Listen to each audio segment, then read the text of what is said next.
2.6 piecewise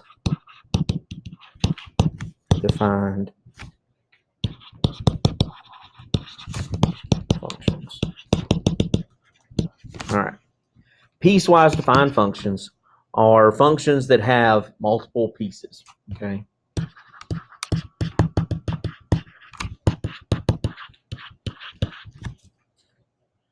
Defined by specific domains.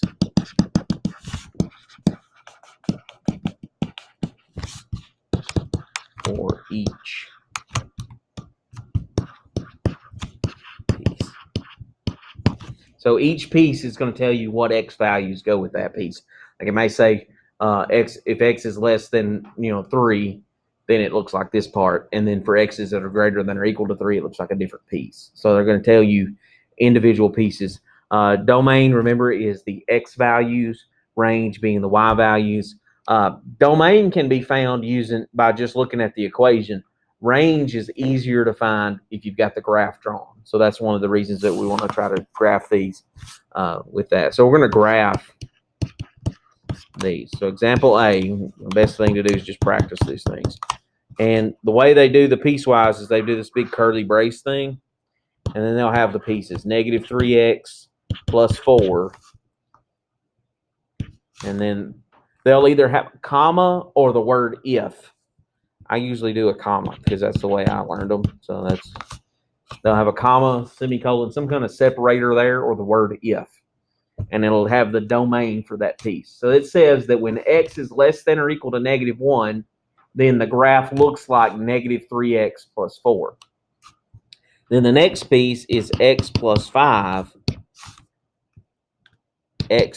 When x is greater than negative 1. Okay. They won't always have the same number there. It's pretty common for them to have the same, like one goes up to negative 5 and the other one starts at, or negative 1 and the next one starts at negative 1. That's very common for them to do, but it's not a necessity. They don't have to do that. They can skip some of the x values if they, it's not a deal breaker if they don't. Okay. So the key thing to do here, if you're going to graph this, is you've got to start with finding the important points that go on this graph. Okay, so I'm just drawing a coordinate plane, nothing extraordinary, just generic coordinate plane. And you've got to find first the important points.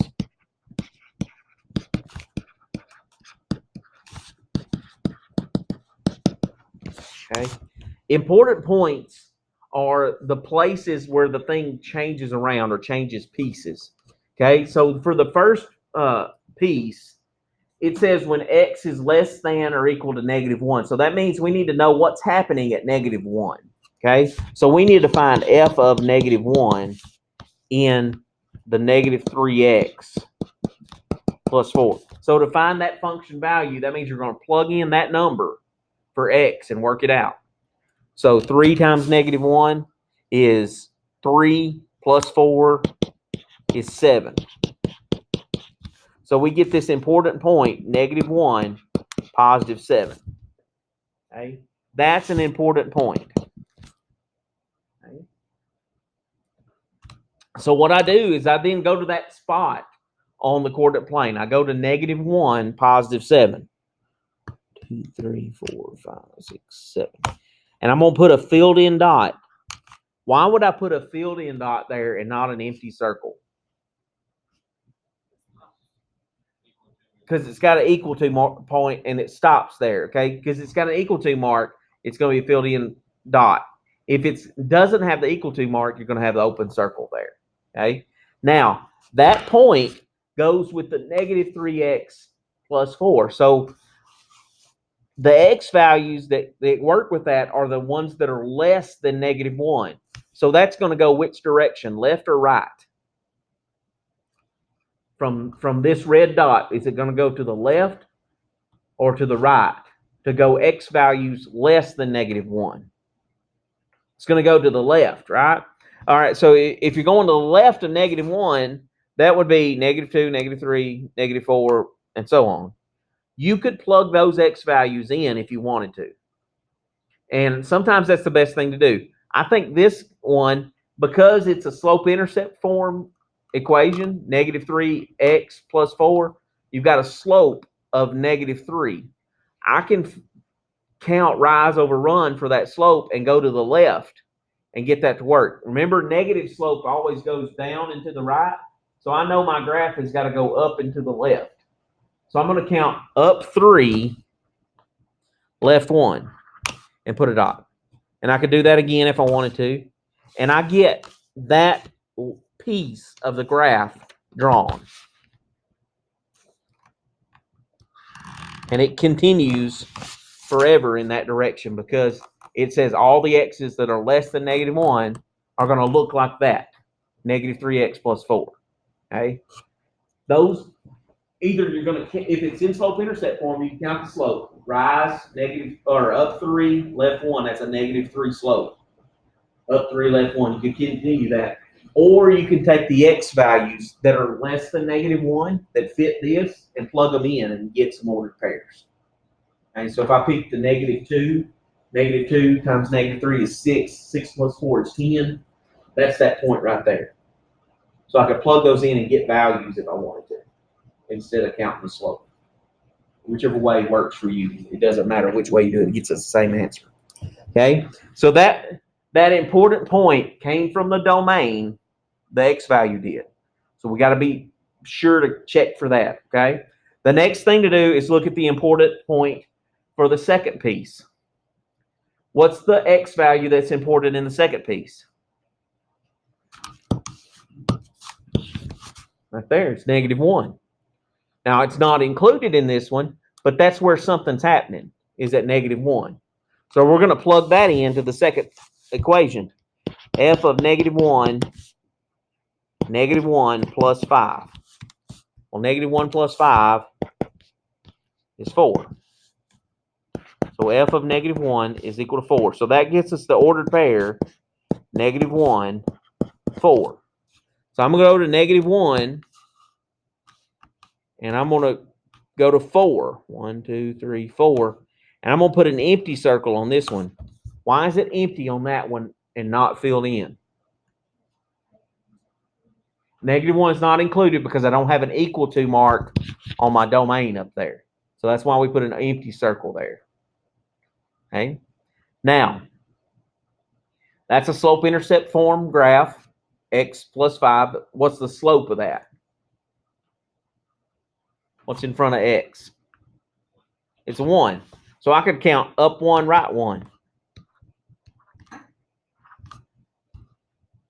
Could do that as many times as I wanted to. Twice is enough. Once is enough, really.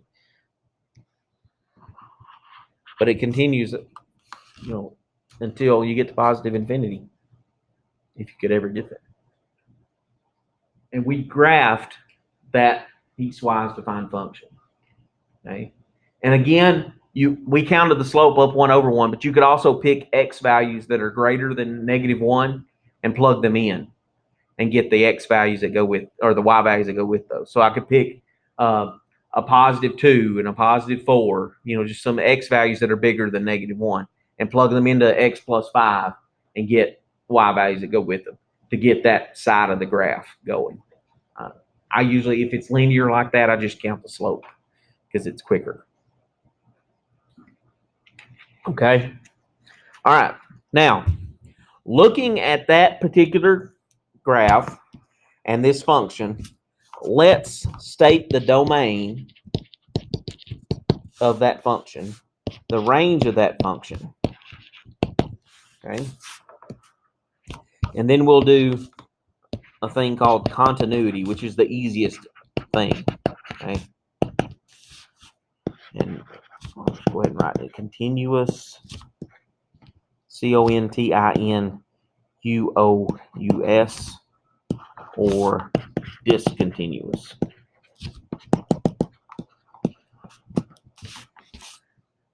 Okay, we'll talk about that in just a second. Let's first get the domain of that. So, domain, when looking at that graph, what does the first the red side do as far as the x values go? Does it keep going to the left, or does it stop somewhere? It keeps going. So that means that that's going to go all the way out to where? Negative infinity. And then we get up to -1. And is -1 included in the domain? Yes. Okay, so if -1 is included, then it's included. The second piece doesn't include the -1, but -1's already been included. He's already been picked for a team, so he's in the domain. What does the domain of the blue part do? It keeps going to the right. So it goes to where? Positive infinity. So we don't have any empty places or places where x values are not taken care of by one piece or another. So the domain for this one is from negative infinity to positive infinity. What does range deal with? Y values, okay? So when we do range, you want to read, when we do domain, you read left to right. When you do range, you want to read bottom to top. Okay? Bottom to top. What's the lowest Y value on that graph?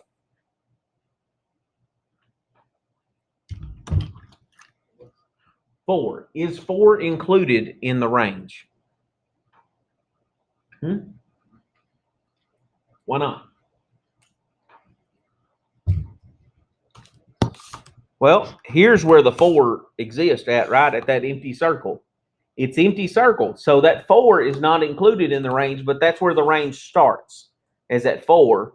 And then what do both pieces do? They go up toward positive infinity. So our range is going to go from 4 to positive infinity, but we're not including the 4. So what do we put beside the 4? Bracket would mean we are including it. So it's a parenthesis if we're not including it. So bracket means it's a filled in dot. Parenthesis means empty circle. Hollow dot. Okay. It's going to take some practice. These things are not piecewise, or maybe one of the tougher things. I don't know if it's the best thing to start with, but that's what they told us to start with. So that's what I'm starting with. Okay. Now, continuity is one of the easiest things.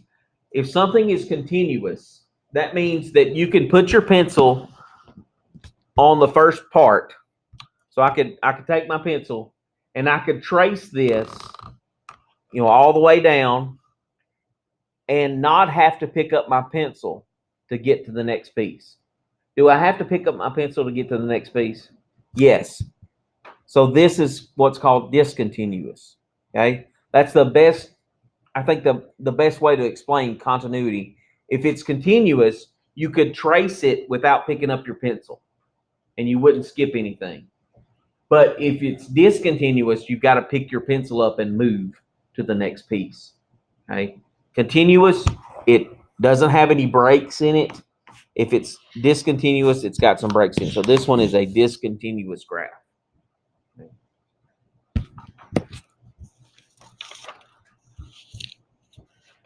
All right, let's look at another example. We're going to do several examples of the piecewise here, or a few examples of it, and see if we can, kind of get the hang of it. It's not the easiest of things to do, but it's understandable, I think. You just got to take it slow. Here's our function. The first piece is just simply absolute value of x.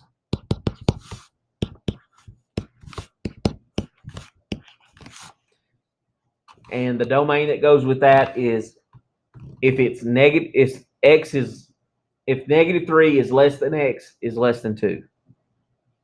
Okay, so compound inequality there. The second piece is x squared plus 3 if x is greater than or equal to 2.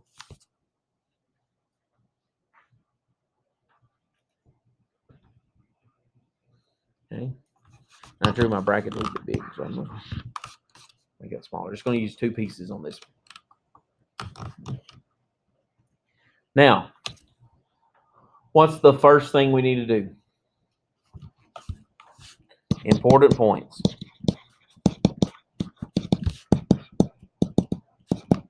How many important points are on the first piece? Why 2? Yeah, 1 for each side of that inequality. Okay, they gave you 2 x values there, so you've got 2 important points to find. So we need to find those points. So I'm going to plug in -3 for x. What's the absolute value of -3? 3. So we get this point, -3, 3. And then I'm going to plug in 2. What's the absolute value of 2? 2. So we get this other important point, 2, 2. Okay. So we've got the first piece. We got the important points that go with it. So I'm going to draw me a coordinate plane here.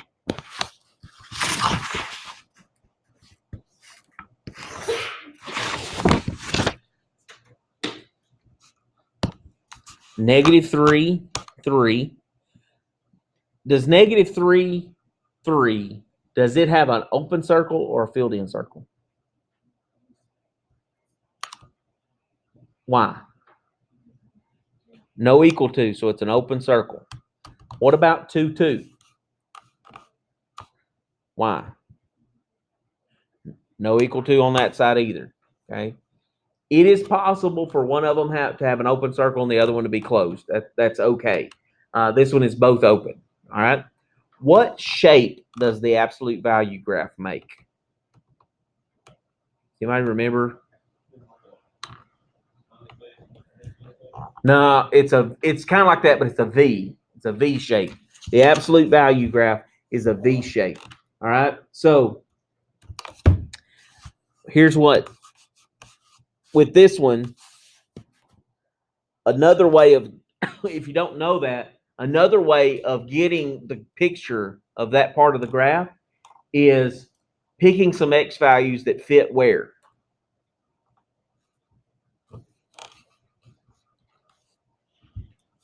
Look at our domain piece from -3 up to +2. So I could pick x values that are between those two and get the idea of what's going on there. So if I picked, I'm not having to do much. I'm just doing the absolute value. So what's the absolute value of -2? So I could have the point -2, 2. What's the absolute value of -1? 1. What's the absolute value of 0? 0. What's the absolute value of +1? All right, so now we can kind of see the picture of what's going on. That makes this V shape is what happens there. It's not a curve. It's a nice sharp corner right there. So that gets us the first piece. What's the important x value in the second piece?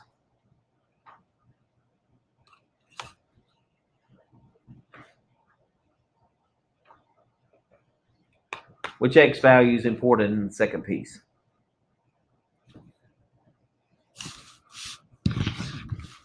It's 2. So we're going to plug in a 2 in the second piece. 2 squared plus 3. What's 2 squared? It's 4. 4 plus 3 is 7. So we get this ordered pair, 2, 7. Is that an open circle or a filled-in circle on 2, 7? Filled in. 4, 7. What does x squared do? What kind of picture do we get when we look at an x squared graph? Michael. The smiley face thing, the parabola is what's called, okay? So we get that kind of look, but we only want the part that goes to the right here. So kind of the best thing is just pick some x values that are greater than 2.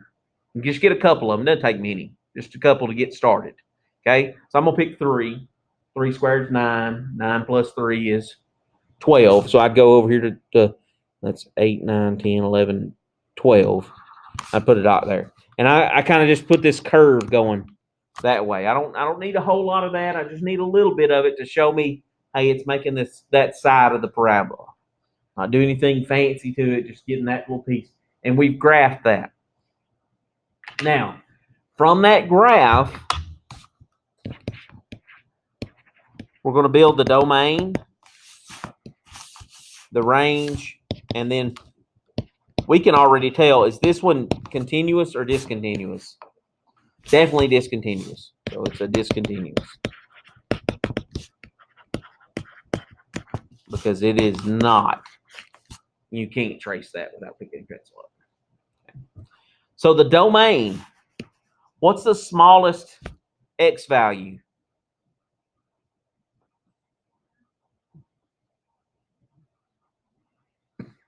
Remember reading domains left to right. Well, -3 is this open circle here. So anything that's just past -3 works. All right? So we're going to start at -3, but are we going to include it? No. So it'd be a parentheses, -3. And we keep going. We're reading this to the right, and we get to +2, and then it jumps up here. Is +2 included? Yeah, it's included in the second piece. So we're not skipping +2. We're including it, and then we're continuing on to the right because the second piece is this right-hand side of a parabola, so it's just going to keep inching to the right toward positive infinity. It's going to take it a long time to get to positive infinity, but it's going to get there sometime, okay? So from -3 to positive infinity is our domain. What would our range be? Remember, we want to read from bottom to top.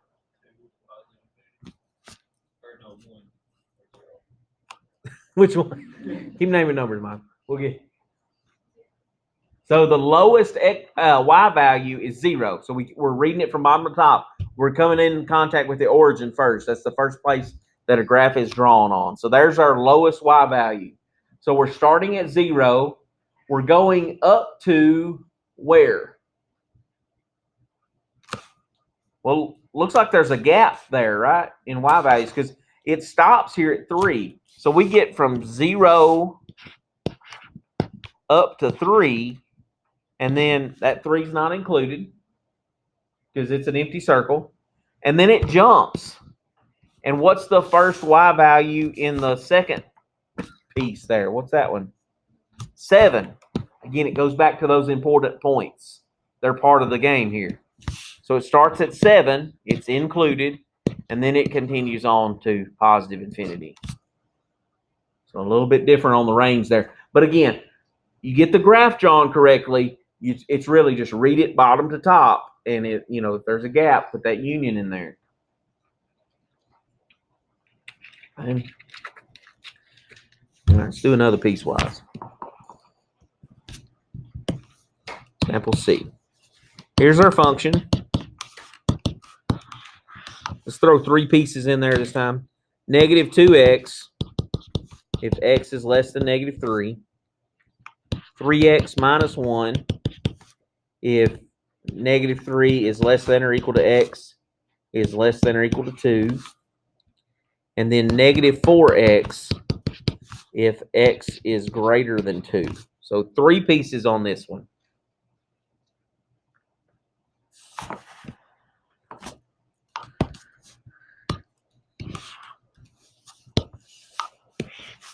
All right, so what's the first thing that we're going to do when we're going to graph a piecewise defined function? Important points. Okay. What x value do I plug into the first piece?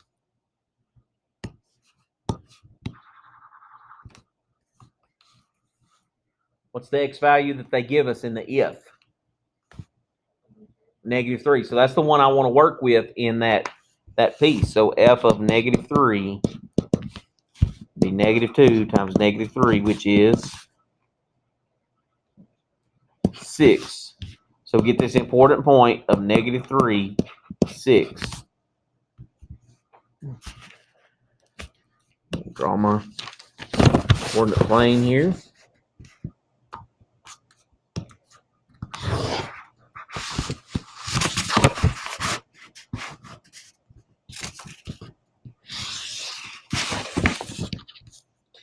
-3, 6. 1, 2, 3, 4, 5, 6. Is that open or filled in? Open, because we don't have an equal to mark. And then it's going less than that, so I'm going to go to the left. And so that'd be up 2, left 1, up 2, left 1. I could keep going forever there.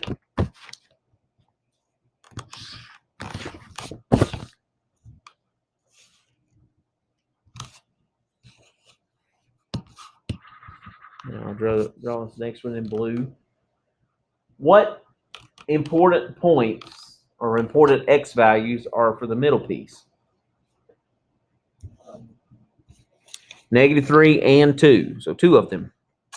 So I'm going to f of -3 into the second piece, which would be 3 times -3 minus 1. So that'd be -10. So the ordered pair is -3, -10. And then find f of +2. 3 times 2 minus 1. 6 minus 1 is 5. So we get the ordered pair 2, 5. Went ahead and found both of those. Plot them. Are they filled in or empty circles?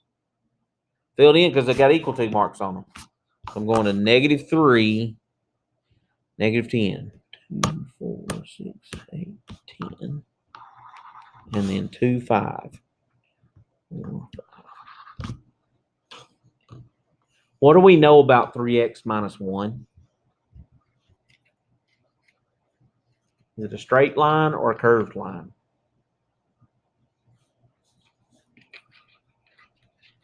It's a straight line with the slope of 3. So I'm just going to connect those 2 points. And if I counted my slope up 3 over 1, until I ran into this next point, it works out perfectly. But I don't have to do that. I'm just going to draw a straight line between those 2 points. And that gets me the second part. Okay. Third part, draw it in green. So we can say the blue part, the red part, or the green part. What's the important x value for that piece? 2. Okay. So I would say f of 2 into -4 times 2, which would be -8. So get this important ordered pair of 2, -8. 2, -8. 2, 4, 8. Open or filled in? Open.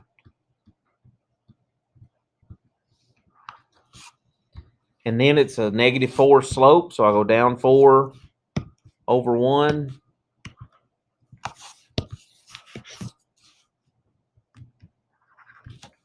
And we'll continue to -infinity in the range of direction from there. Okay. Is this a continuous or a discontinuous graph? Very easy to tell, that sort of thing. So that's an easy answer there. If it's continuous, you don't have any jumps or spaces that you've got to pick up your pencil to draw it. If it's continuous, then it's just going to flow right through. And there are some of them where the pieces actually connect together. They would just happen to be at the same place, and that happens sometimes. But most of the time, they're going to be discontinuous. I won't say they're always that way. Okay, so let's get the domain, the range, and then we already know that it's discontinuous. So the domain, -infinity. So there are no gaps in between. I agree. What about the range?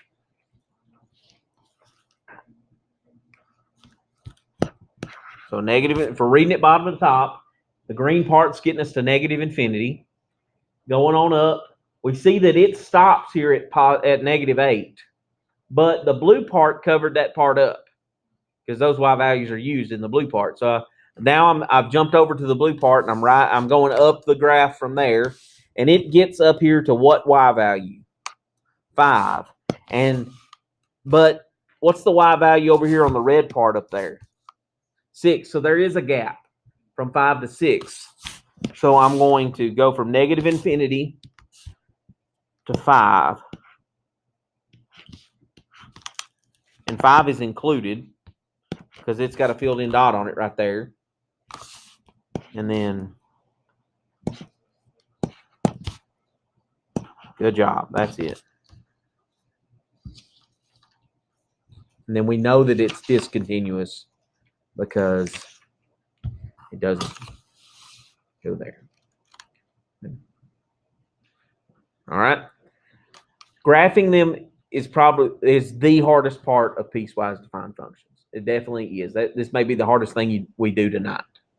Okay. The rest of it gets a little easier. Okay. So graphing them is a little bit more difficult. The key is in those important points. Find those and then go from there. If you don't find the important points, it's very difficult to do.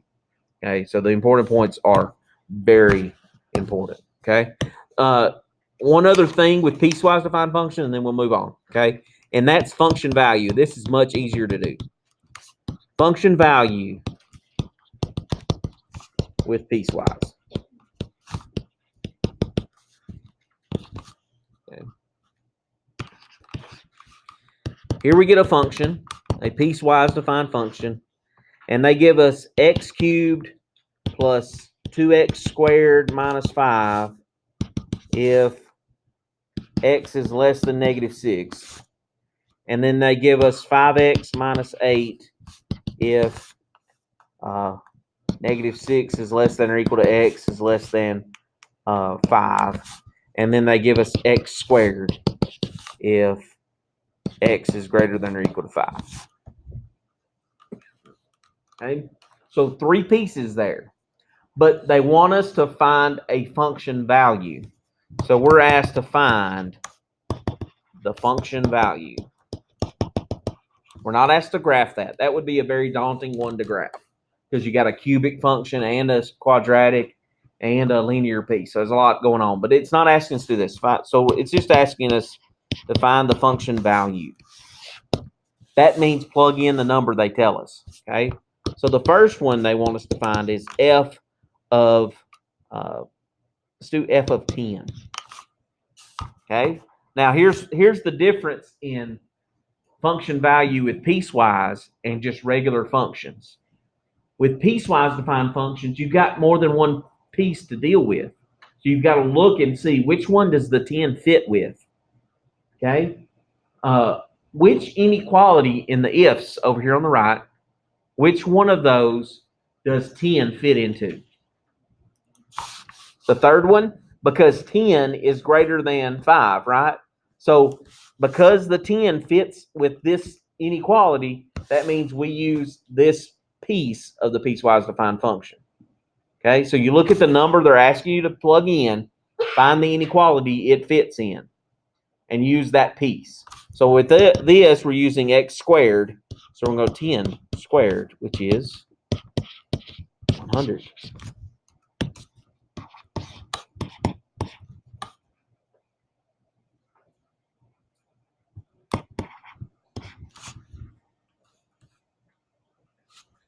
What if they ask us to find f of -9? Why? Yeah, -9 is less than -6. So we're going to use the very first function.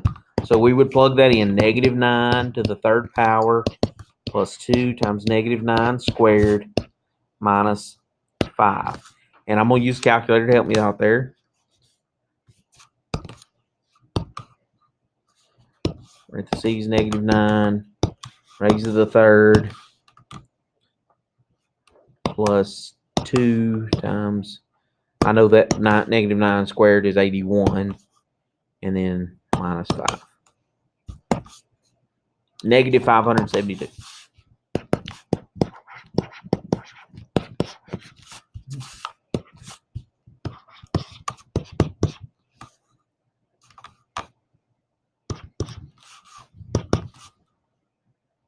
They ask us to find f of 1.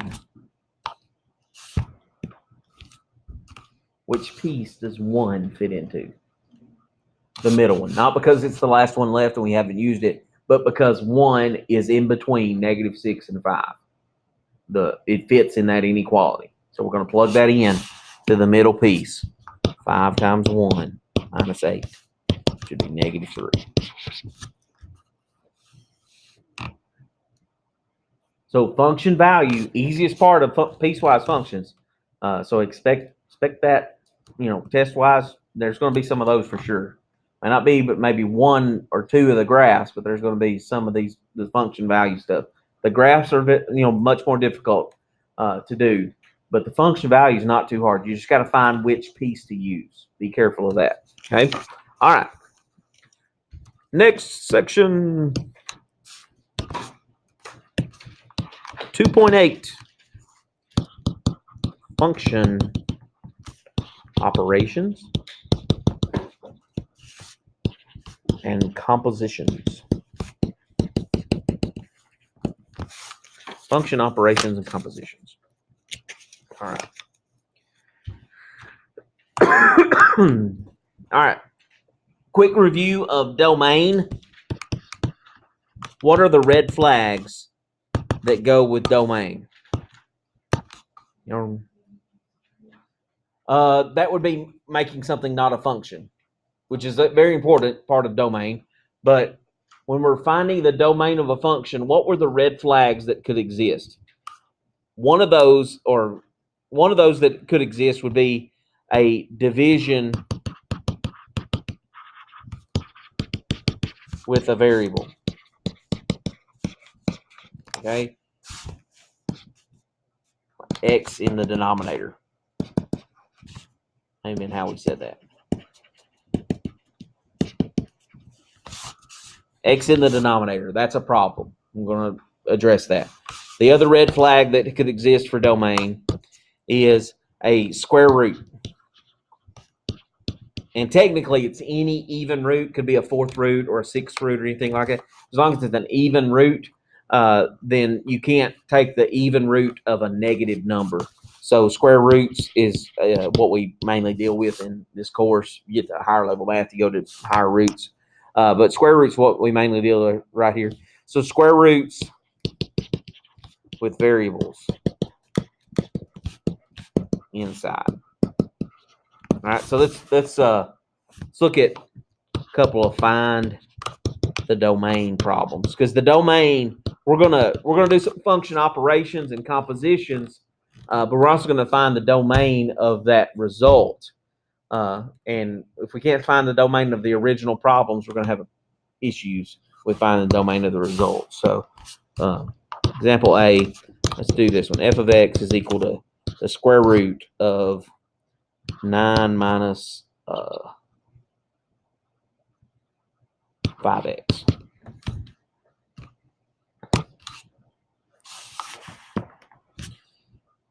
We got a square root involved, so that's a problem. What kind of numbers really mess up square roots? They really make a weird number come out. Think about when we did quadratic formula back in Math 100. What kind of number underneath the square root gave us an I? A negative. Okay, so when we're dealing with domain, we want to be able to deal with real numbers only. We don't want complex numbers or imaginary numbers. So what we're dealing with here is we've got a square root that's got an x inside of it. We want that to be a positive number or 0. Okay, so the way that you determine that domain is you take that stuff that's underneath the square root and you set it greater than or equal to 0. And that will ensure that it's not a negative number underneath that square root. Okay, so that we won't have to deal with complex numbers. So solve this equation. So we're going to subtract 9. Negative 5x is greater than or equal to -9. And then I would divide by -5. And anytime I divide by a negative, flip a symbol, change the sign there. So x is less than or equal to 9 over 5. And I'm going to leave it as a fraction. Okay. So the domain for this particular problem is x is less than or equal to 9 over 5. That's the set notation for that. In interval notation, we're going to go from negative infinity up to 9 over 5 and include the 9 over 5. There's our domain in both forms,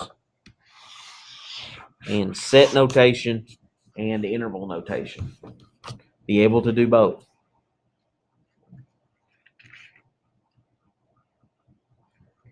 So anytime there's a square root involved, then you're going to do that. Set it greater than or equal to 0. Solve it. And that's going to help you get your domain. The other red flag instance comes from a problem that's similar to this. The x in the numerator, that plain x that's up there, really doesn't do anything to the domain. It is not a red flag. The red flag comes from this part down here. That part down there could cause us an issue because there's an x there. What division is never possible? What number can we never divide by? 0. So it's possible if the right number gets plugged in for x, we end up with something divided by 0. Okay? To find that number that could be the problem, you take that denominator, x minus 9, and just set it equal to 0 and solve it. So whatever the denominator is, set it equal to 0. That tells you that x cannot be positive 9.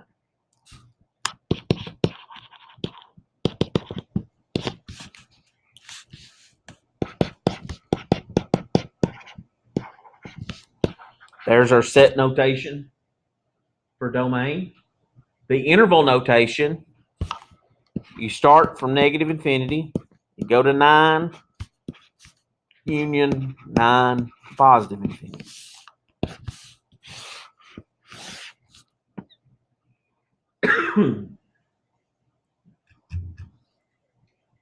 If there are no red flags, what's the domain?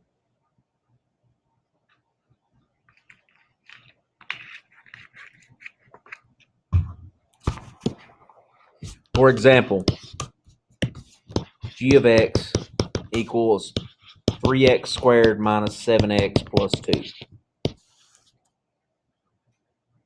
For this one, there's no square roots. There's no denominator. There's not even any fractions in the problem. So there can't be an x in the denominator because there's not any fractions there. So there are no red flags for this. If there are no red flags, you go back to the default domain, which is all real numbers.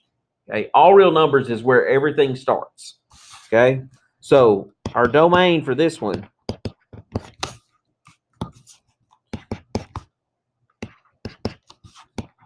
curly braces x such that x is all real numbers.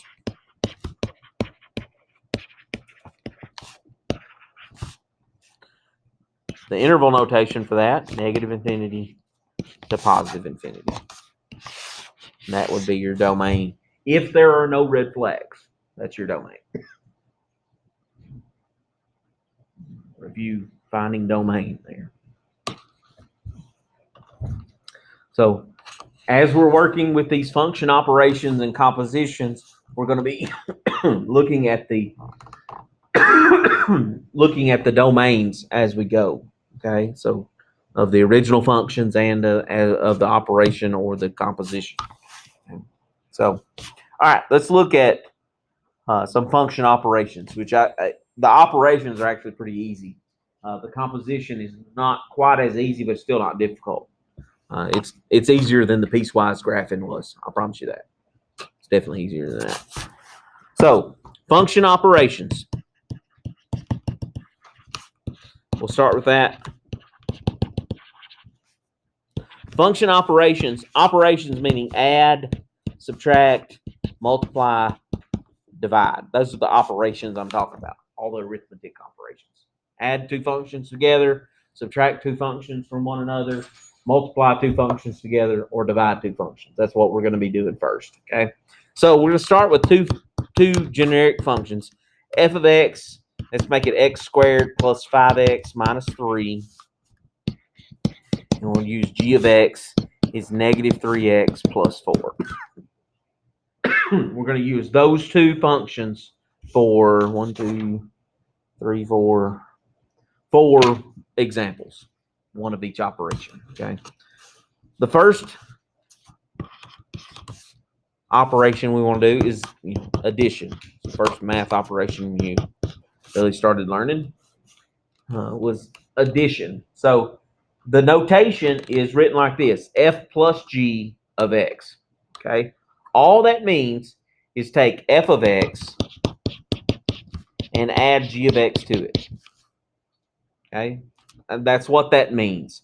So we're going to take f of x, x squared plus 5x minus 3, and add g of x, negative 3x plus 4. I've put parentheses around those to kind of help solidify, okay, this is the f of x function. This is the g of x function. You don't have to have the parentheses for addition. It's very helpful to have it for subtraction, multiplication, and even division sometimes. Okay, but I just out of habit do it every time, just because I'll forget it if I don't when I do need it. Okay, so if you'll do that out of habit, then you just do that operation. Like terms go together. So we start with the f of x function. Is there anything like x squared in the g of x function? No, so I'm just going to copy it down. Done with that guy. Is there anything like 5x? Yeah, there's a 3x there. What's 5x plus negative 3x? It'd be 2x. So plus 2x. It's plus 2x because it's positive 2x. Okay, so I'm done with those two. Negative 3 plus positive 4. Those are like terms because they're regular numbers. What's negative 3 plus 4? Positive 1. So I'm going to put plus 1. And there is our function operation.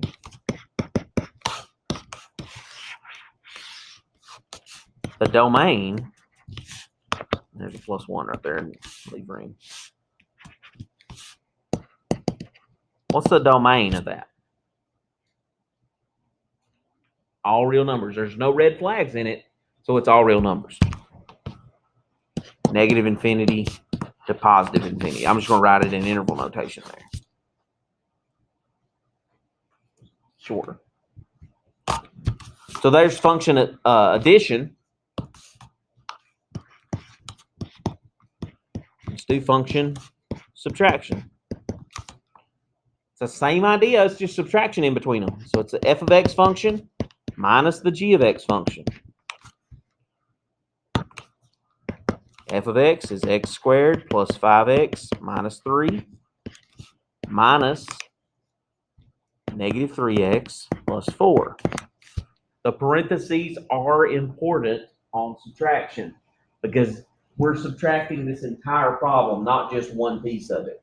Okay, so like terms, x squared, is there anything that's an x squared that I need to subtract? No, so I'm just going to copy the x squared down. Okay, x squared, 5x minus negative 3x. Should be positive 8x, right? 5 minus negative 3, double negative turns plus. So 5 plus 3 is 8. And then negative 3 minus 4. Negative 7.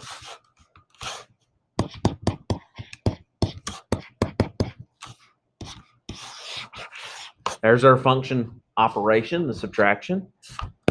Our domain, again, there are no red flags. So it's going to match up to negative infinity to positive infinity.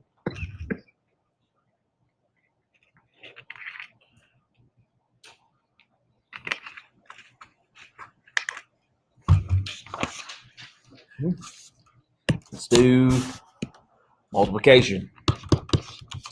F times g of x. That means take f of x and multiply it times g of x using distributive property is all it means. So you got x squared plus 5x minus 3 times negative 3x plus 4. How many distributive properties do I do? 1, 2, 3. I'm going to distribute x squared to both of those pieces. So x squared times negative 3x would be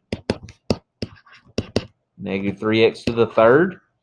Then x squared times positive 4, positive 4x squared.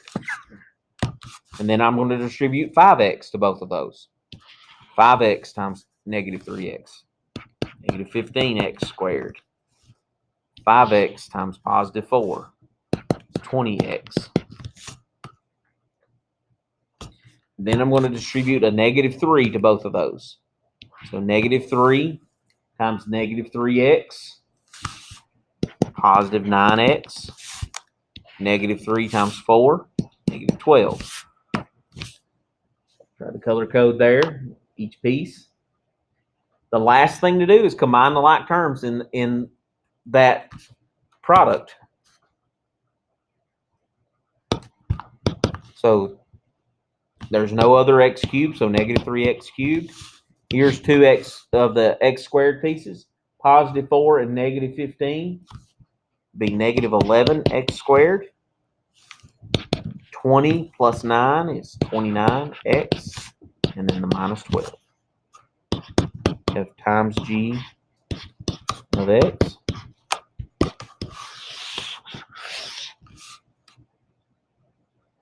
What's the domain?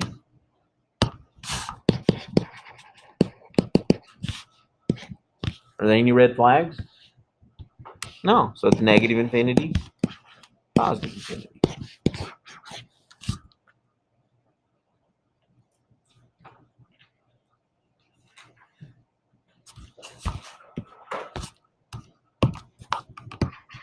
Let's do the function division.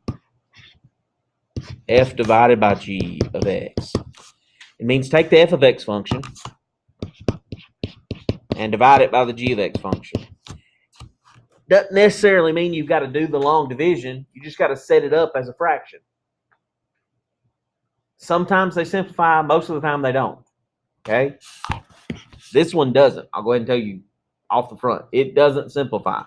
Because when I do that, I've got this x squared plus 5x minus 3 on top. And on the bottom, I got negative 3x plus 4. There's my function operation. There's nothing else to do. But the domain for this does have a red flag. Because what's the red flag that happens here? The division with an x. Okay? How do I define what my domain is if there's an x in the denominator?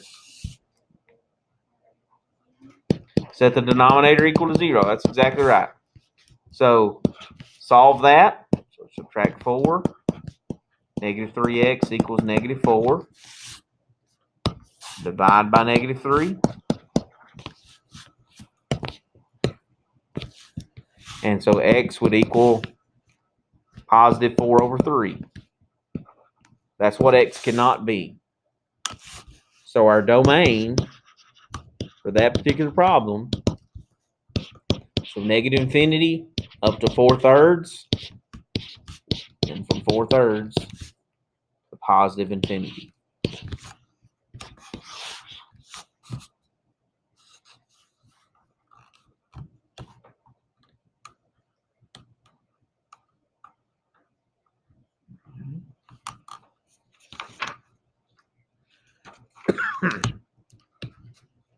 Okay. Let's look at maybe a couple of different functions. Let's change functions and get some new things happening.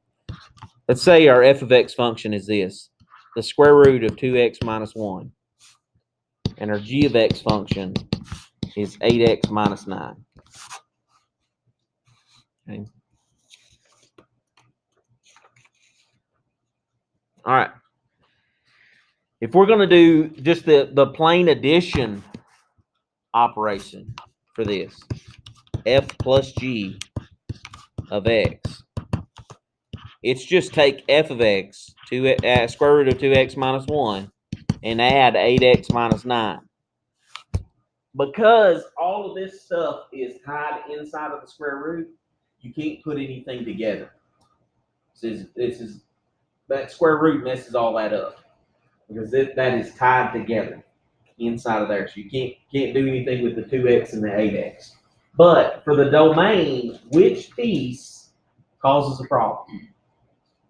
The square root. So when we find our domain for that particular function operation, it's going to be based off of that part.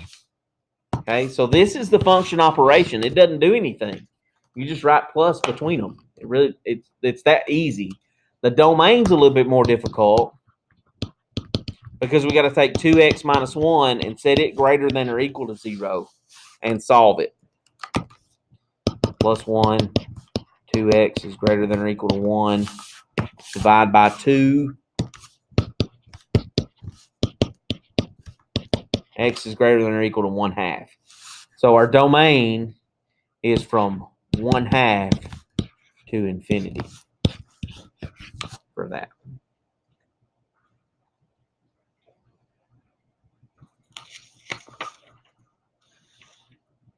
What I want you to notice here is that the domain was, for the function operation, was kind of governed by the most restrictive part of the function operation.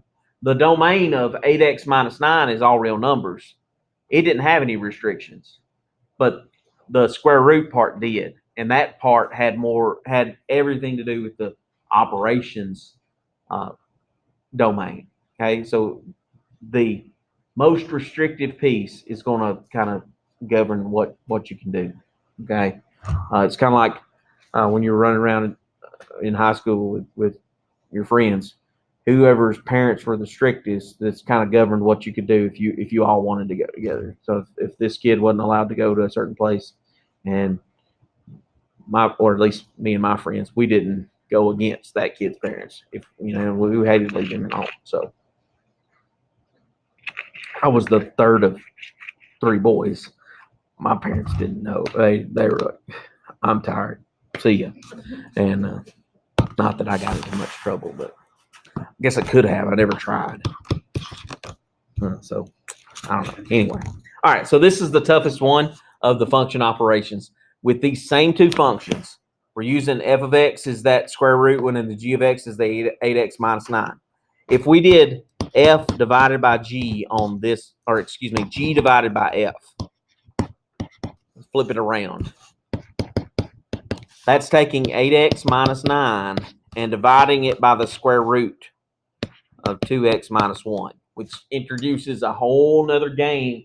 Not another game, but like a bigger red flag than it normally would with the square root. The reason it's bigger is because where is that square root at? It's in the denominator. And what's the only number we cannot divide by? 0. So when we set that up to find the domain, there's nothing we can do to simplify it. That's the operation. It's done. That's the easy part. The domain's a little bit more difficult because when we set that up, instead of setting 2x minus 1 greater than or equal to 0, can it be equal to 0? No, because it's in the denominator. So we got to take the equal to off of it because it's in the denominator. And that's just one of those things. It's a special case scenario. You've got to remember that if that square root is in the denominator, you take the equal to off of it and then solve that, and that gets you your domain. So plus 1, x is greater than 1/2.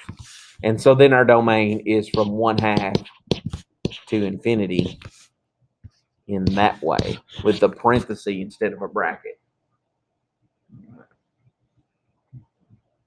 So again, our domain is governed by the most restricted piece, and that restricted piece happens to be in the denominator. So it's even more restricted than it was before. Okay. All right. Let's talk about function composition for a minute and go from there. Function composition is not that bad, honestly. It seems like this weird thing because of the notation, but it's not. It's actually pretty easy. Function composition uses this notation, F, and then they put this little circle. It's not the letter O. The way that's read is F composed with G of X. Okay. That's the way you read it. F composed with G of X. So it looks like the word fog, but it's not. It's F composed with G of X. So that's what that circle means. It's not a dot. It's an empty circle in the middle there. So it's a symbol out of that. It looks like a degree symbol is what it really looks like. But it's kind of in the center of the line. Okay. F composed with G. So what you do here with function composition, F composed with G of X, anytime it's function composition, you take the second function that's listed and put it into the first function.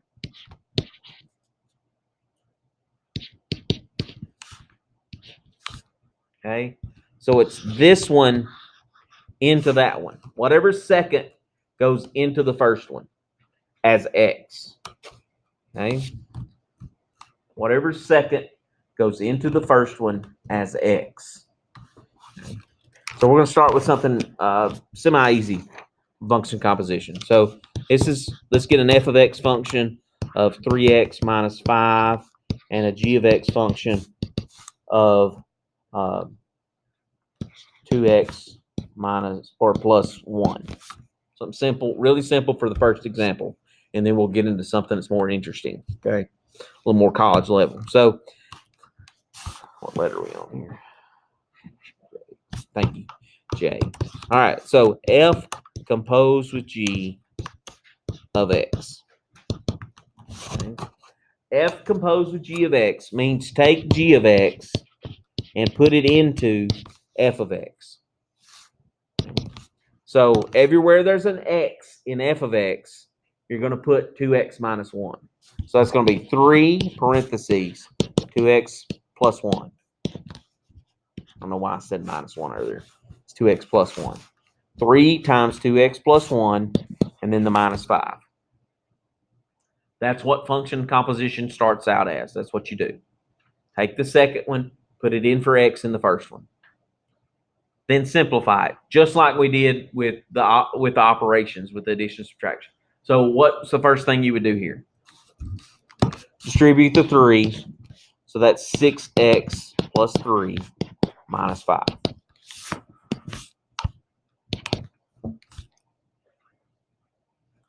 Okay.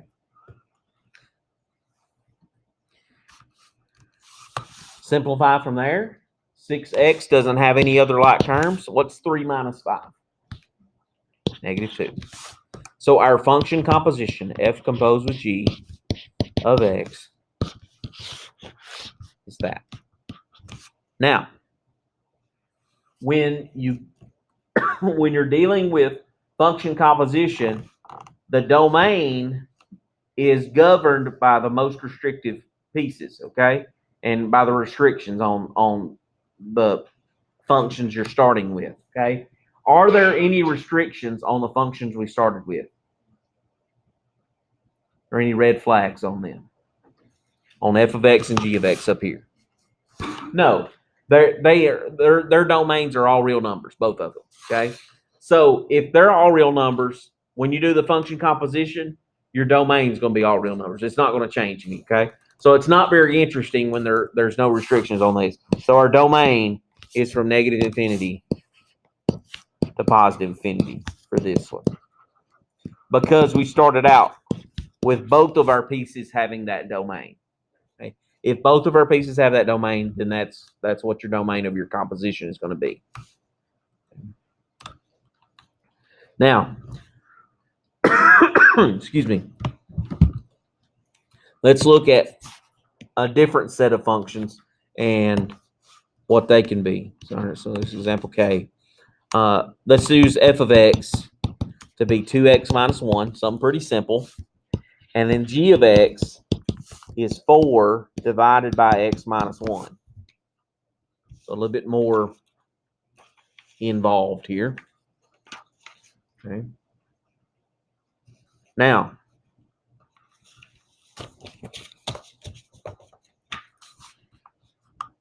let's do the composition f composed with g of x. Before we do that, though, let's go ahead and discuss the domains of the original functions, so that we're not throwing too much at you at once. What's the domain of f of x? All real numbers. So the domain here is from negative infinity to positive infinity. What about g of x? So we said x minus 1 equal to 0. X can't be 1, so that's from negative infinity to 1, from 1 to infinity. So we see that we've got a restriction on the original piece. Okay. The composition says take g of x and plug it in to f of x, everywhere there's an x. So instead of 2x minus 1, I'll have 2 parentheses 4 over x minus 1.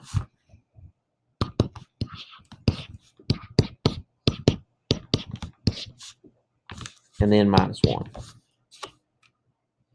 Okay. If I multiply here, well, that's 2 over 1 times that fraction. So 2 times 4 is 8. 1 times x minus 1 is just x minus 1. And I'm just going to leave it like that. I'm not going to go any further simplifying because it doesn't get any better if you do anything with the fractions. Okay. Now, looking at that restriction for the composition, what's its domain?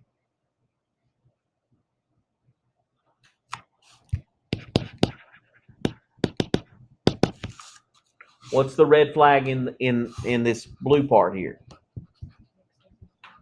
X in the denominator. So we would set x minus 1 equal to 0 and solve it. And turns out the domain is exactly the same as the most restrictive one up here. Okay. So the domain is from negative infinity to 1 union 1 to infinity, just like g of x was. But the reason is it's got the same denominator as g of x. Okay. So we got to take that into account. Okay. Now, here's where it gets a little bit more interesting. Is it when you turn that function composition around and do g composed with f of x. Okay. Same two functions. So I'm just going to copy these so that I don't have to scroll back and forth. You got your paper so you can kind of see. I've got to scroll back and forth. So I'm just going to copy those with the domains we've already found. All right. Example L, we're going to do g composed with f of x. The math's not hard. Doing the composition, actually doing the math part, the domain gets a little bit more difficult, and we've got to kind of keep things in mind. So when we do that, where are you putting, who are you putting into what?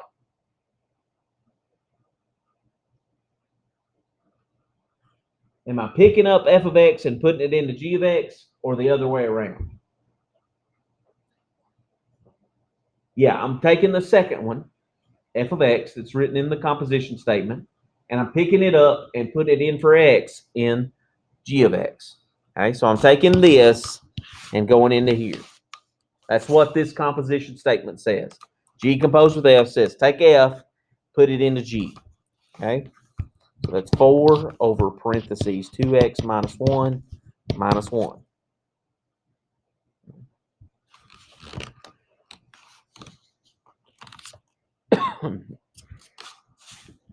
We could simplify that. Ends up being 2x minus 2. If I'm real clever, I can actually simplify that a little further. Not that it's always going to do this, but this one happens to do it. I end up there. Which is a little bit better. But here's what I want you to get out of this, is that the domain is dependent upon a lot of things. Okay? The x value from here, that x can't be 1, right? So if we're putting this in the place of x, then this can't be 1, right? This whole thing can't be 1.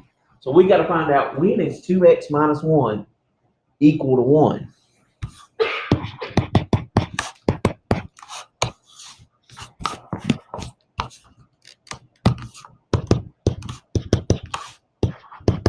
And it ends up being 1 when x is 1. So x can't be 1 again.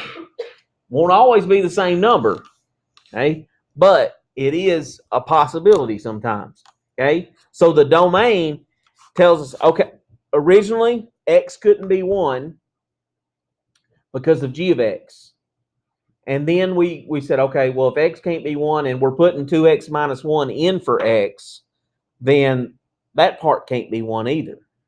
So we set that part equal to the restricted value, okay? And then solve it. And that gets us the domain of the composition function, which is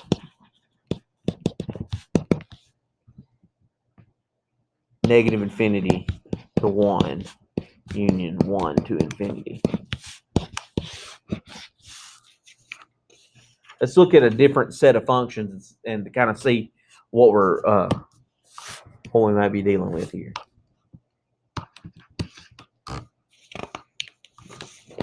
And then this is the last little bit of this section. Then we got one more to go. And it's inverses and it's easier, I promise.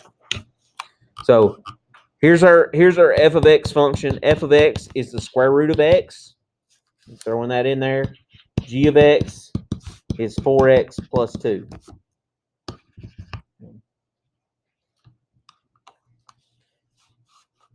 So let's go ahead and get the domain of each of those. This one is easy. It's negative infinity to positive infinity. What is the domain for f of x?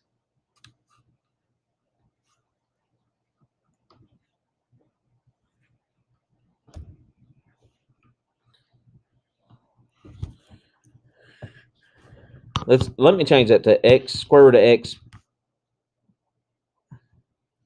minus 1. Let's do that. That way it makes it a little bit more where you got to do something to get that domain. What do we do to get that domain? Set x minus 1 greater than or equal to 0 and solve it. So plus 1. X has got to be greater than or equal to 1. So that's from 1 to infinity. So that part is important. That restriction is important. We got to keep that in mind for when it comes up. Okay. So what letter are we on here? M.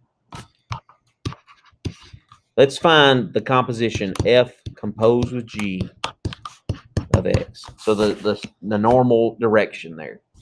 F composed with g of x. So we're taking 4x plus 2 and plugging it in to x minus 1. Okay? So square root 4x plus 2 minus 1. Okay? Simplify. 4x plus 2 minus 1 be 4x plus 1, right? So there's our composition, f composed of g of x. That's another name for that is the composite function. The composition of those two functions creates a composite function. The domain, what we've got to take care of here is we're plugging in 4x plus 2 into that square root thing. So we've got to know when is 4x plus 2 greater than or equal to 1.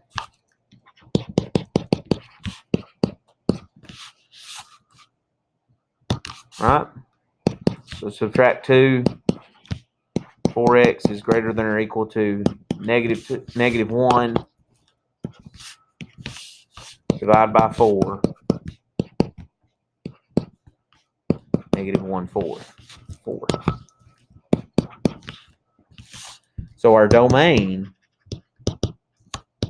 for our composite function is from negative 1 fourth to positive infinity.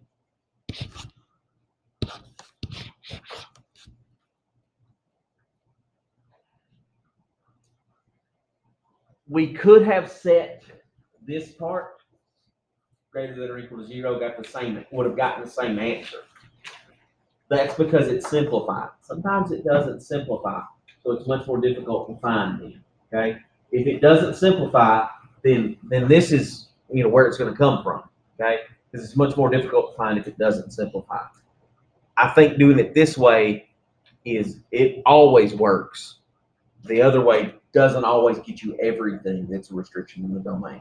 Okay, so you've got to be careful about that. So if there's a restriction in the first function that's listed in the composition statement, then you've got to take into account that for the second function, that same restriction. That when is the second function follow that restriction? When is g of x greater than 1 in this case? So you've got to take care of that as you go along. One last thing for this would be a function value from a composite function standpoint. Okay, so if they ask for, let's use the same two functions. F of x equals the square root of x, and g of x equals 4x plus 2, and they ask you to find g composed with f of x, or this, instead of x, they put a number there, like 9. Okay. Instead of doing all of the more difficult work and finding the composite function, what you need to do is find f of 9 and take that answer and plug it into g. Okay. So if I find f of 9, that means what's the square root of 9? 3. I'm going to take that 3 and plug it into g. It would be 12 plus 2, which is 14. So the final answer there is 14. Instead of doing the actual algebra of plugging in the square root of x into x for the g of x function and doing all that stuff, do it number-wise, one piece at a time. Plug it into the second one first, get that answer, take that answer, plug it into the first one. So it works back from right to left to do function value for composite functions. Function value for composite functions work from right to left. Right to left, backwards from what we're used to doing. Okay. All right. Last section of the night. Get out of here fairly early tonight. Definitely. 4.1, going from chapter 2, jumping over to chapter 4 for a section, and then we'll jump back to the review chapter, and then to chapter 1 next week. So we're doing chapter 4. We're going to talk about inverse functions.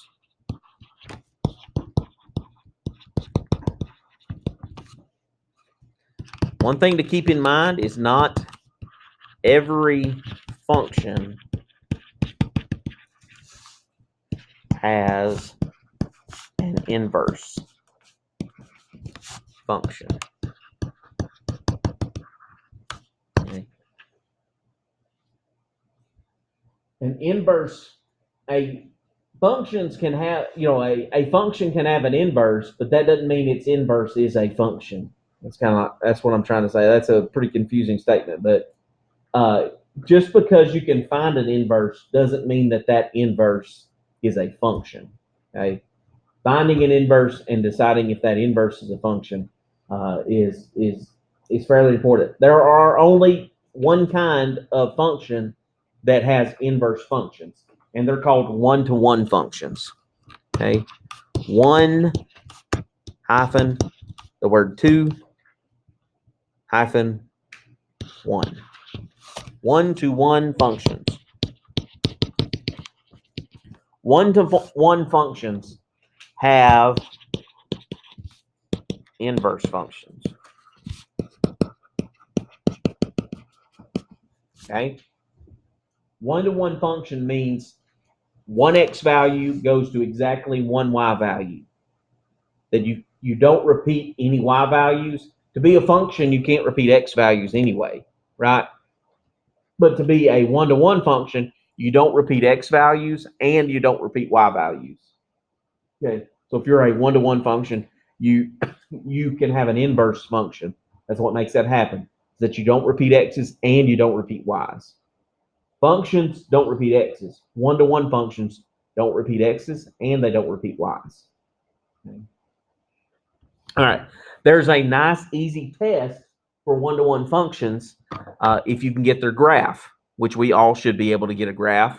You got a graphing calculator. We can test things using a horizontal line test.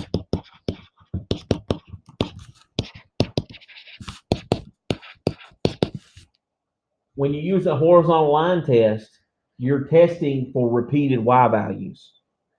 If you use a vertical line test, you're testing for repeated x values. Remember when we did functions back in 100, we decided if something was a function or not by graphing it and checking it with a vertical line test. And if it hit it more than once when we laid a vertical line up there, then it wasn't a function. With the horizontal line test, it's the same idea, but if it hits it, if you lay a horizontal line on it and it hits it more than once, it's not a one-to-one function. Doesn't necessarily mean it's not a function. That's tested with the vertical line test. Horizontal line test is for one-to-one functions. Here is a sketch of an example here. So we got a coordinate plane. Let's say we had something we dealt with a lot in 100 was quadratics, and the graph of a quadratic looks something like that. Would that pass the horizontal line test? No, because there's a case where it hits it twice. Vertical line test, it is a function, but it's not a one-to-one function. So this one does not have an inverse function. Okay, it may have an inverse, but it's not an inverse function. Okay, if you have just a simple linear, that one passes the vertical line test, but it also passes the horizontal line test because no matter where I put this horizontal line, it's only touching at one spot. So this one passes, this one fails. So that linear equation has an inverse function. That linear function has an inverse function. That quadratic function doesn't have an inverse function. Doesn't mean it doesn't have an inverse, but the inverse is not a function. And that's important when we're talking about one-to-oneness. Okay. So let's look at a couple of examples. And let's say we want to play this game. Is the function 1, 2, 1. Okay. F of x equals negative 4x plus 12. What do we know about that equation?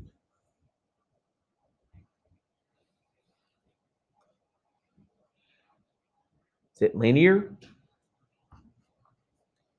I don't know. I'm going to graph it. Figure out some of this other junk I had. Negative 4x plus 12. Crap. And there's a piece of it. Well, that looks pretty straight line to me, right? Would that pass the horizontal line test? Yes. So is it a one-to-one function? Yes. Okay.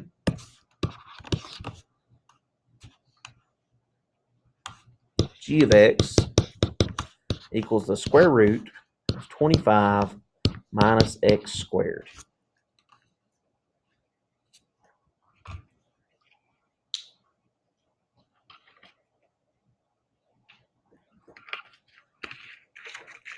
I don't know much about that graph. I'm gonna graph it with my calculator. So I don't know much about that equation. So I'm gonna hit square root 25 minus x squared and hit graph. That passes the vertical line test. It's a function, but does it pass the horizontal line test? No, definitely not. So that is not a one-to-one function. Not a one-to-one function, so we can't do much with that. Okay. All right. So let's talk about inverse functions then. When one-to-one functions have inverse functions, so let's talk about inverse functions and what they do.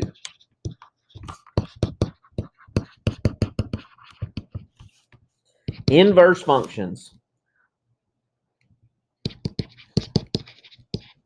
interchange the domain and range. Okay. Interchange the domain and range. That's fancy talk for swap x and y. That's what inverse functions do. They swap the x and y. Interchange domain and range. That's all it does. Okay. So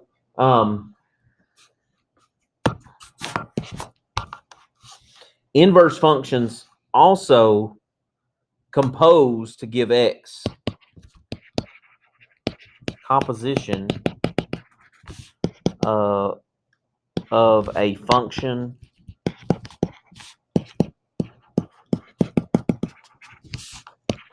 and its inverse gives x. Means it equals x. What I'm saying is, if you do, here's our notation for inverse functions. F of x has an inverse called f inverse of x. That's the notation. It's like a little -1 exponent between the f and the parentheses x. That's the notation for inverses. Okay. F composed with f inverse of x equals x. If they're really inverses, that's what will happen. We're going to employ this in just a little bit to decide if things are inverses of one another or not. If you do it the other direction, f inverse composed with f of x, it will equal x as well. No matter which direction you do that, if they're inverse functions of one another, then they will give you x back and nothing else. There won't be anything in front of that x, won't be anything added or subtracted to it. If you did that composition and did it correctly, if they're inverses, you'll just get plain old x back. Okay? So that's one of the properties of inverses. And then there's one more property, is that the graphs of inverses reflect across y equals x. We'll check all of these things in just a little bit, okay? Verifying inverses. So inverse functions swap x and y, or interchange domain and range. To answer your way of saying that. So they swap x and y. And then their composition of an inverse with its original function is going to give you x back, no matter which direction you do the composition. If you graphed a function and its inverse on the same coordinate plane, they reflect across the y equals x line. And I'll show you how to do that in just a second. Okay, we're going to do it algebraically and look at the graph. The graph is helpful sometimes, but when the more complicated the function gets, the harder the graph is to see that with. The reflection is and the bigger it gets, the harder it is to verify with. But algebraically, it always works. Okay? So let's look at this question. Are these inverse functions?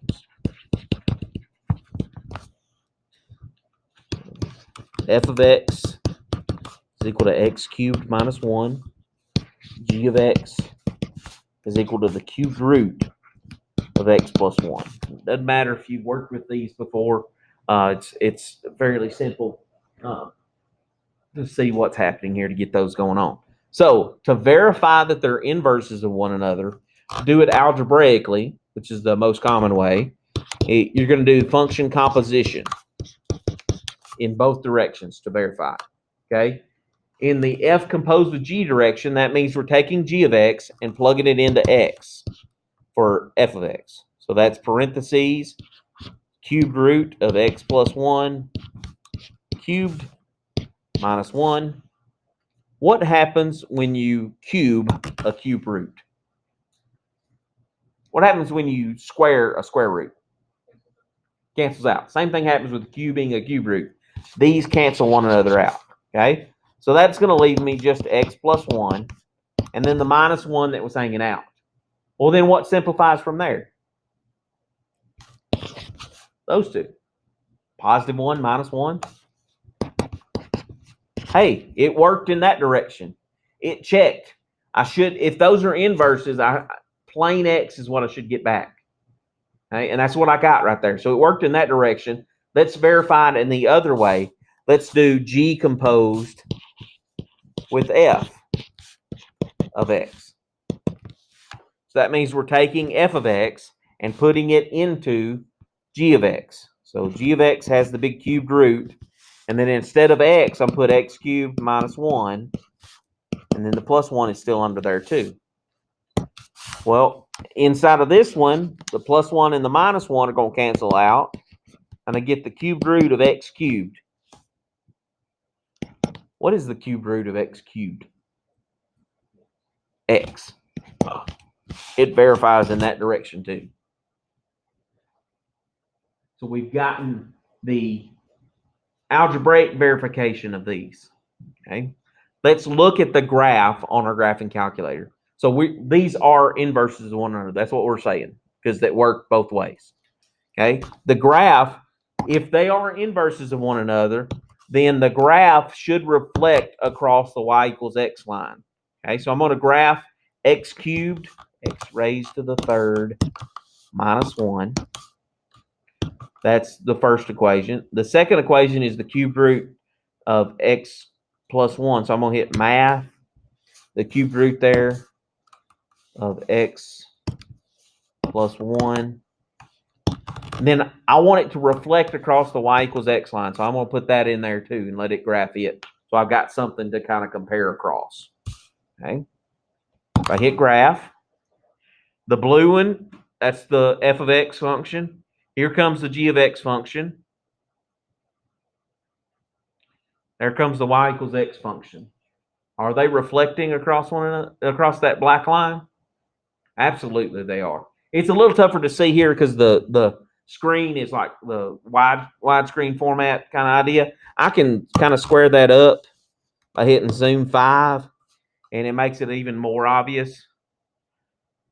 It adjusts the screen resolution to where that's a better picture of it. We could see it the normal way. I mean, you could tell that it's going there. One of the clues that you're going to see is if they are reflecting across y equals x line, then they're going to intersect at the same plate, right here on the y equals x line. If they don't intersect on the y equals x line, they probably aren't inverses of one another. But this one's not very complicated graphs. As the graphs get more complicated, you got a lot more curves and things happening in them, and they get bigger, it's harder to see it with the graph to verify. So algebraically is the way that you're going to verify most of the time. But you can get an idea by looking at the graph and say, I'm pretty sure they should be, so I can work it out and show that verification. On your lab, you'll have to show the algebraic verification in the lab. So keep that in mind as we're going along here out of that. So let's do a slightly simpler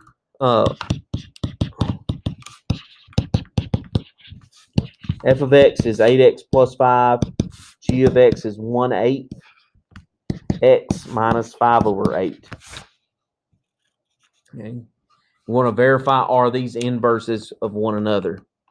So we'll do f composed with g first. So that means we're taking g of x and throwing it into x. So 8 parentheses 1/8 x minus 5 over 8 plus 5. So if I distribute 8 across there, that's going to give me x minus 5 plus 5. And those cancel each other out, so that's just plain x. Work that direction. Fairly certain it's going to work in the other direction, but I've got to show that verification to prove it. So I'm taking the f of x function, I'm taking this and putting it there. So I got to distribute a fraction. Isn't that big a deal? But sometimes we make it a big deal. Distribute 1/8 times 8 is 1. X 1/8 times 5 over 1 is positive 5 over 8. And the minus 5 over 8. What happens to those? They cancel each other out. Leave me x, and it verifies in both directions. If you were to graph each of those, 8x plus 5, and then this one is 1/8 x minus 5/8. There's our 8x plus 5. Here's our 1/8 x minus 5/8. There's our y equals x. Notice they intersect right there on the y equals x line. That one, they're reflecting across that line. They're intersecting on the y equals x line. So that's another, kind of marker that says, hey, these are inverses of one another. Okay. Now, that's verifying inverses. Composition verifies inverses. Okay. Let's look at finding the inverse, actually taking an original problem and finding the inverse of it. Okay. So let's take a function written like this.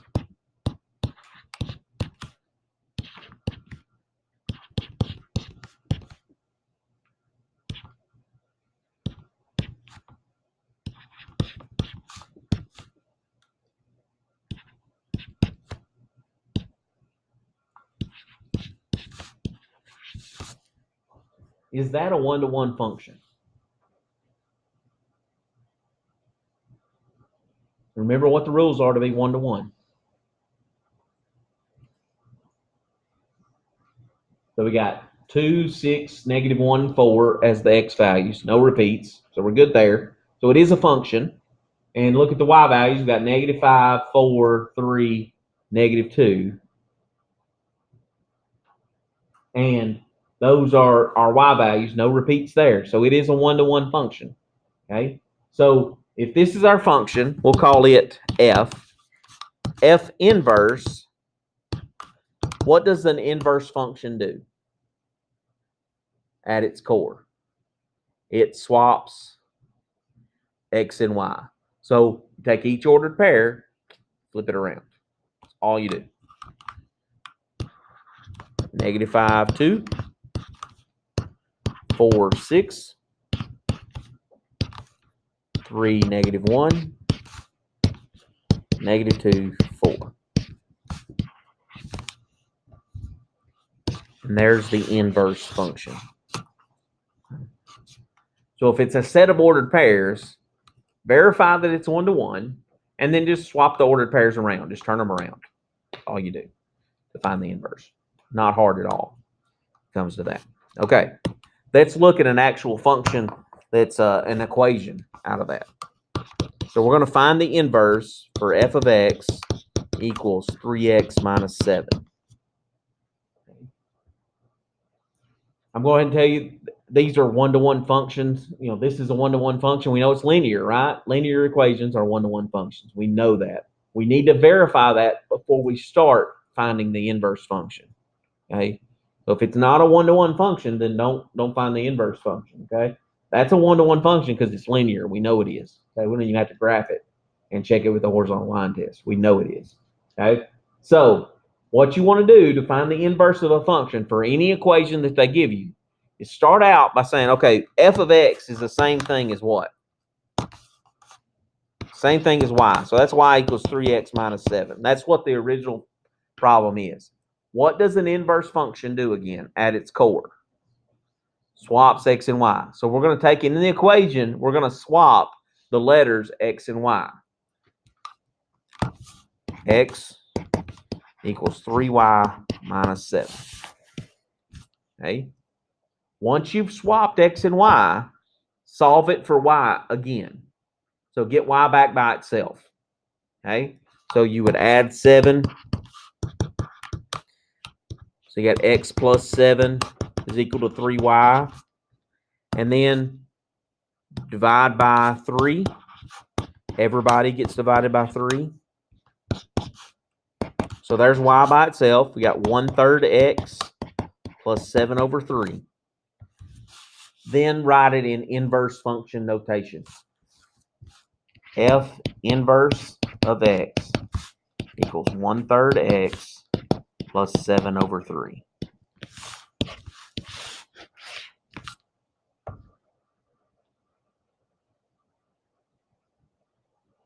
How can you verify that this one in red is the inverse of the original problem?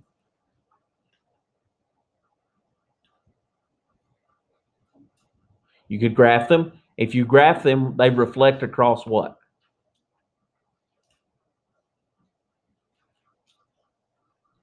They reflect across the y equals x line. So you could graph them and quickly tell, or you could do the function composition. If you did it in one direction, just to verify, if you're finding the inverse on your own, I would say doing the composition in one direction would cover you as far as whether or not it's the inverse. Okay, just to make sure you did it correctly, so you could know whether I got the right inverse or not, if I did my math right. Okay, so that's a very simple linear equation. Let's look at one that's a little different. What are we on? G? Is that right? Yeah. Let's say we had g of x equals x minus 3 cubed.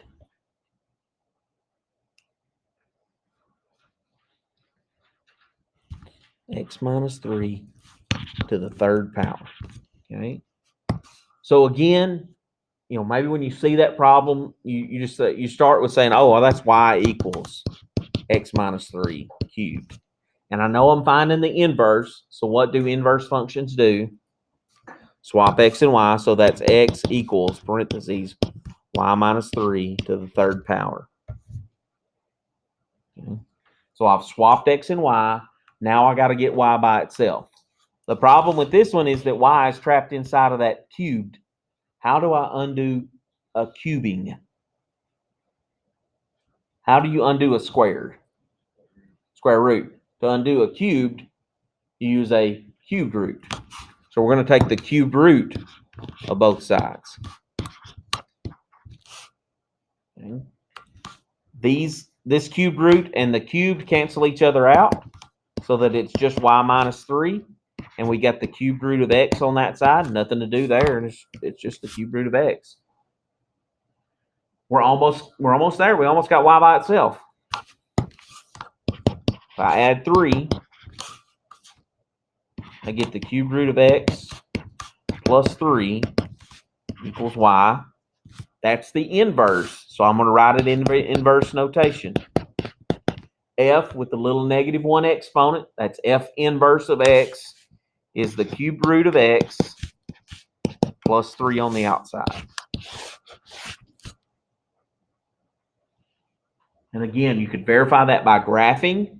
and it reflects across the y equals x line, or you could do the function composition. Now, I wrote f, but it should be g inverse. Sorry, that was a g of x to start with, just to be consistent there. I wouldn't be too picky about that, but since we're in notes there, it'd be a good idea to be right.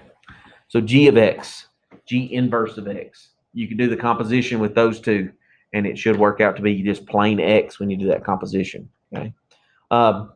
Be sure to verify that it's a one-to-one before you start doing the inverse. Okay.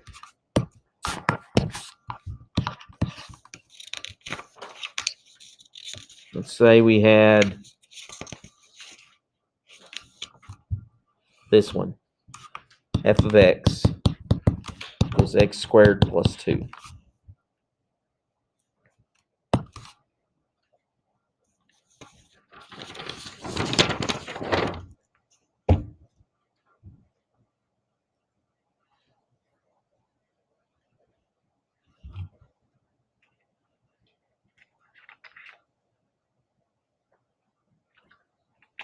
Is it one-to-one? It is. So if I graph that, it passes the horizontal line test. X squared plus 2. X squared plus 2.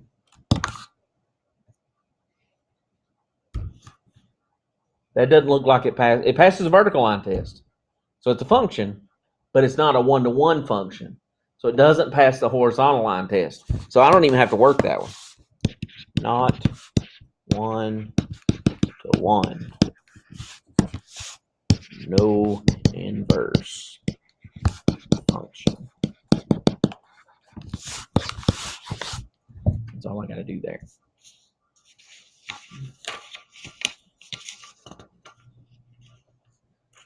Okay. So let's look at another one, maybe a little more difficult one. You actually got to work.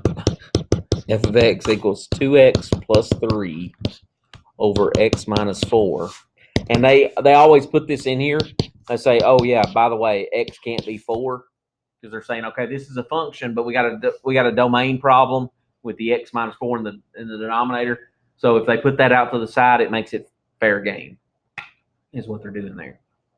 Okay. So I'm going to graph that just to verify it passes. So to graph one of these, you need to put the top part in for parentheses.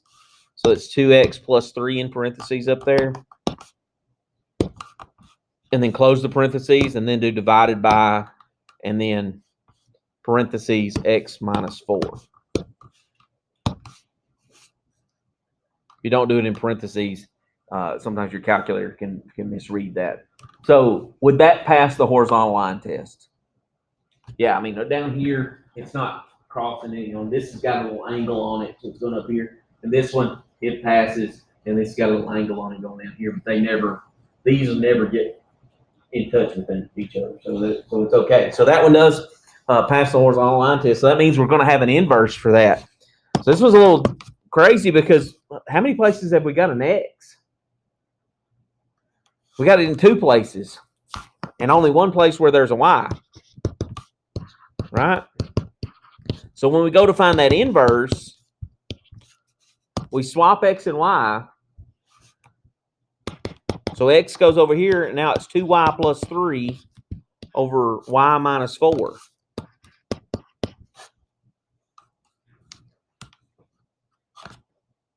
So we've got a y in the numerator and a y in the denominator. We only need y in one spot when we get done. So this is a little bit more difficult to do, but it's doable, because what operation is going on over here? We're dividing by y minus 4. So the opposite of that would be multiplying by y minus 4. And if I do that, it gets that y out of that denominator. It puts it over there on the left side, but that's a better spot than in the denominator is. Okay, so that's going to be xy minus 4x equals 2y, plus 3. Okay. Now, What are we trying to get by itself? Y. How many terms have Y's? 2 of them. So we need to get those 2 guys together, right? And then get the stuff that doesn't even have a Y, get it to the other side. So if we can get the Y's on one side and the not Y's on the other, then we're doing okay. So I'm going to add 4x and subtract 2y. So that's going to give me xy minus 2y equals 4x plus 3. See, I've got all the y's on the left side and all the stuff that doesn't even have a y on the right side. Okay, so that's separated my y's over to one side, and nobody's in the denominator anymore. Okay, now here's where this is kind of the trick to getting these done is look at what do both of these terms over here share. They both have a y. So I could actually factor that common factor out, a y, and make it y parentheses x minus 2.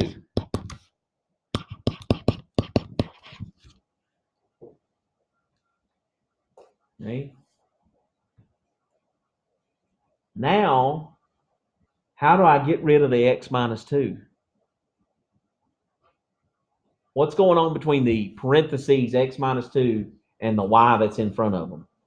They're multiplying. The opposite of that would be divide. So I'm going to divide by x minus 2. Right? That's going to cancel out over here. There's my y by itself again. 4x plus 3 over x minus 2. That's my inverse. I got y by itself again. I've got an inverse now. F inverse of x, 4x plus 3 over x minus 2. What can x not be? 4. Well, it can't be 2, right? For the inverse. Technically, for the original, it couldn't be x, couldn't be 4. But for our inverse, x couldn't be 2. We found the inverse. Now, here's where this one is a little more difficult to see, I think, graphically. If you were to graph that, parentheses 4x plus 3 divided by parentheses x minus 2. And then I'm gonna put that reflection line in there so if we can see it. That's a little bit more, to me, that's difficult to see the reflection on. We do see them intersecting across the y equals x line, which is the clue that says, hey, these are inverses of one another. But that's hard to see that if I flip this red one across here, that it would match up with this one. Because they're real close together. I mean, it's not just enough difference that you can tell that if you flipped it around and do something there. But the clue here graphically is that they cross at the y equals x line, and that's always a clue that says these are inverses of one another. Doesn't always mean they really are inverses of one another, but in this case they are. You could do the graphical verification with that. If you're trying to find the inverse, I'm fine with the graphical verification. The algebraic verification is the best method, though. Let's do another one of those like that, because that's really is the hardest ones. So let's do another one of those, and then we'll be out of here for the evening. Okay. So let's start with what letter are we on? J.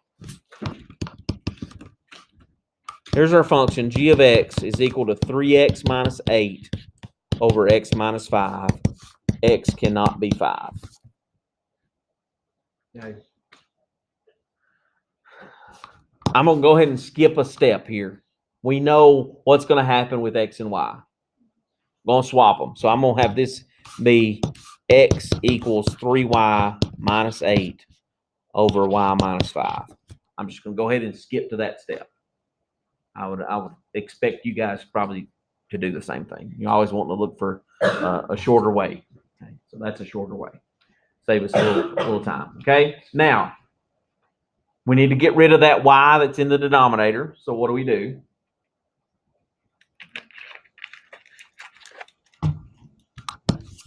Times by the y minus 5.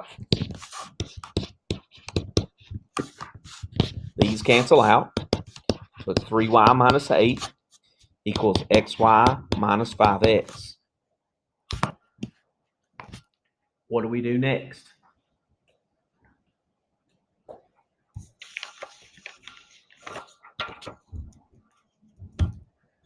I say we want to try to get the y's together and then the things that are not y's together. So we'll need y's on one side, not y's on the other. So I'm gonna move the 5x away from that xy.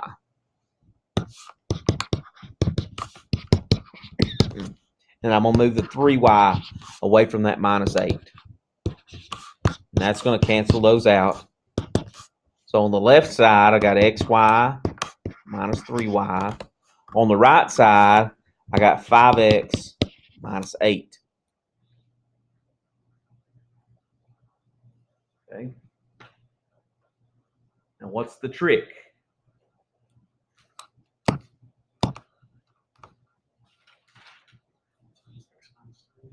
Y times x minus 3. Good.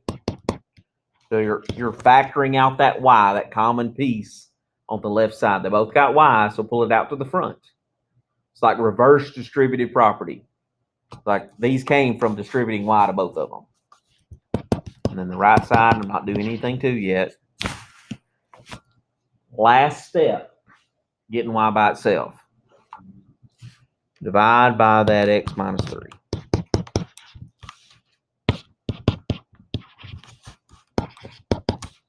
Five x minus 8 over x minus 3. Rewrite it in the inverse notation. We started with g of x, so it's g inverse of x. 5x minus 8 over x minus 3. Well, x cannot be 3 in this case. They're not going to get crazy hard with the numerator and denominator with these. You just got to remember that trick right there is going to be the key. Is factoring that y out is going to be the key to this. Okay. Problems to look at if you're going to go out of the textbook, page 239, 17 through 41. Obviously odd on all these sets. 2.8, 266, 1 through 77, 83 and 85.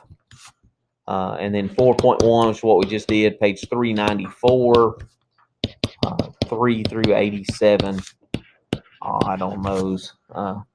Just some good practice problems. No way I'm saying doing all those, but some good problems. First Canvas quiz should be posted by tomorrow and due next week before class, 5:45, and then and we'll get our first labs in next week too. Okay, so unless we get snowed out or something, and pay attention to an email or a text from Dr. Deere about that. So. I'm done with you. You guys have a great week. Email me if you got questions or concerns about the course or something like that. I'll get back to you very quickly. Okay.